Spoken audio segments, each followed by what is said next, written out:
श्रद्धया देयम इति श्राद्धम। जब हम अपने पूर्वजों को, अपने पितरों को श्रद्धा पूर्वक जल अर्पण करते हैं, अन्न अर्पण करते हैं, तर्पण करते हैं, तर्पणी श्राद्ध करते हैं, एकोदृष्टि श्राद्ध करते हैं, वह उसको ग्रहण करके प्रसन्न होकर अपने परिवार के लिए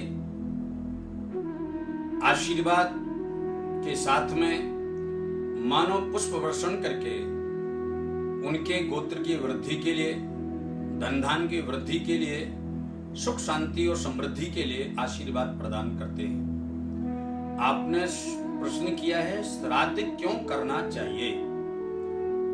हम सभी का उद्गम स्थान सृजन जो है वह भगवान श्रीमान नारायण से है। भगवान के द्वारा ही समस्त संसार का सृजन हुआ है, जिनमें मनु और शत्रुपा के द्वारा यह मैथुनी सृष्टि प्रारंभ हुई और ऋषियों के द्वारा हम सभी अलग अलग गोत्र के साथ इस भौतिक शरीर को प्राप्त कर सके, जिनके द्वारा हमको यह मानव शरीर प्राप्त हुआ। उनका हमारे जीवन पर बहुत बड़ा ऋण है, जिसको बोलते हैं मातृ ऋण, पितृ ऋण, देव ऋण, ऋषि ऋण, आचार्य ऋण।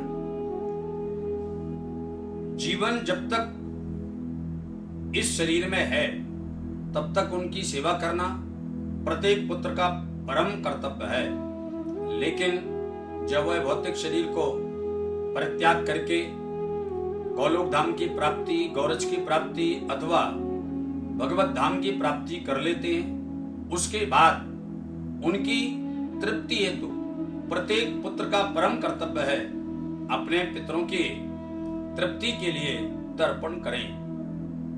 उनको श्रद्धा पूर्वक जल, जौ, काला तिल, कुसा, चावल मिश्रित करके दक्षिण दिशा में मुख करके दाहिने हाथ के अंगूठे की तरफ को जल गिराते हुए उनको तर्पण करना चाहिए, साथ ही श्राद्ध करना चाहिए। जो व्यक्ति श्राद्ध नहीं करता है, अपने पितरों की तृप्ति के लिए वह तर्पण नहीं करता है, उनमें श्रद्धा नहीं रखता है, उस व्यक्ति के कुल की वृद्धि में, उस व्यक्ति के सुख में, शांति में तथा परिवार में, मांगलिक कार्यों में सदैव विघ्न आते हैं, क्योंकि हम जिससे उत्पन्न हुए हैं उनकी तृप्ति, उनकी संतुष्टि से ही हमारे परिवार की और हमारी संतुष्टि होती है। यह एक प्रकार का प्रत्येक व्यक्ति का अपने जीवन में चढ़े हुए ऋण को निवृत्त करने का समय है श्राद्ध। इसके लिए श्रद्धा पूर्वक अपने पूर्वजों की तृप्ति के लिए सदैव श्राद्ध करना चाहिए। श्राद्ध के बहुत नियम शास्त्रों में बताए हैं। उन नियमानुसार अगर हम पितरों के निमित्त श्राद्ध करते हैं तब वह अप्रत्यक्ष रूप से हमारे सम्मुख प्रकट होकर हमको आशीर्वाद प्रदान करते हैं। इन भौतिक दृष्टि से हम उनके दिव्य सूक्ष्म शरीर को नहीं देख पाते, परंतु वह सूक्ष्म शरीर लेकर के हमारे सम्मुख प्रकट होकर हमको और हमारे पूरे परिवार को आशीर्वाद प्रदान करते हैं। पितरों के तृप्ति हेतु ब्रह्मा की सृष्टि में जो ये वर्ष का निर्माण किया गया है, उसमें 15 दिन पितरों के लिए अलग से प्रदान किए गए हैं। वर्ष में 12 माह, उन 12 माह में 11.5 माह देवताओं के लिए हैं और 15 माह पितरों के लिए हैं। हमारे सनातन धर्म में भगवान यज्ञनारायण प्रकट हुए। यज्ञनारायण के 3 पत्नियां हैं, स्वाहा, स्वधा और दक्षिणा। स्वाहा नाम की पत्नी यज्ञनारायण भगवान के साथ 11.5 महीने निवास करती हैं, परंतु स्वधा नाम की पत्नी भगवान यज्ञनारायण के साथ 15 दिन निवास करती हैं। तो जब हम पितृ कार्य करते हैं, पितृ यज्ञ करें, पितृ श्राद्ध करें, पितृ तर्पण करें, तब वह सुधा नाम की पत्नी उस हव्य को, उस कव्य को लेकर के भगवान यज्ञनारायण को, भगवान नारायण को और पितरों को प्रदान करती है। उनके द्वारा दिए हुए उस अन्न से, उस जल से पितृ देवता तृप्त होकर के परिवार की संतुष्टि, परिवार की सुख समृद्धि और वंश वृद्धि के लिए आशीर्वाद प्रदान करते हैं। जब हम लोग नांदी श्राद्ध आदि करते हैं, उसमें कहा गया है गोत्रान्नो वर्धताम, पितरों के आशीर्वाद से हमारे गोत्र की वृद्धि हो। संस्कारान्नो वर्धताम, हमारे परिवार में, हमारे बच्चों में श्रेष्ठ संस्कार उत्पन्न हो। कुल रीति परंपरा के अनुसार प्रत्येक व्यक्ति को श्रद्धान्वित होकर के श्राद्ध अवश्य करना चाहिए।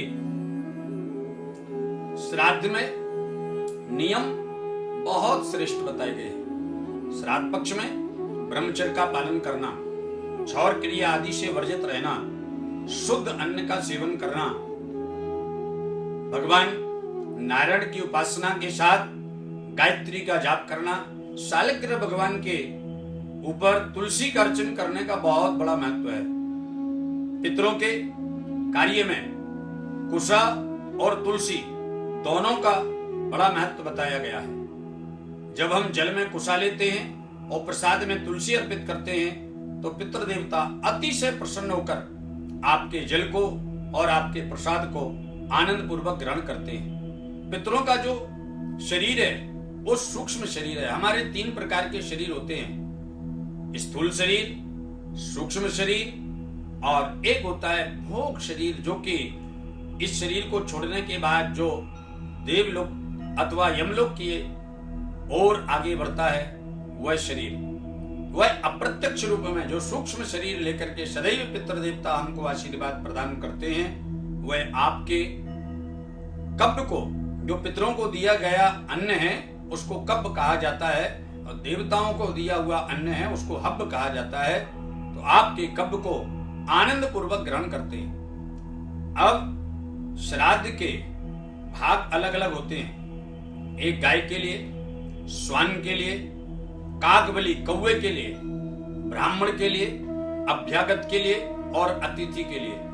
अगर इस प्रकार से विभाग करके आप अपने पितरों की तृप्ति हेतु सानंद पूर्वक श्राद्ध करते हैं तो पितृ देवता अतिशय प्रसन्न होकर आपके श्राद्ध अन्न को आनंद पूर्वक ग्रहण करके आशीर्वाद प्रदान करते हैं। आप हमारे संत वाणी चैनल को सब्सक्राइब करें, वीडियो को लाइक करें, शेयर करें और हाँ, बेल आइकन पर क्लिक करना बिल्कुल ना भूलें ताकि हमारी किसी भी वीडियो की सूचना सबसे पहले आपको मिले।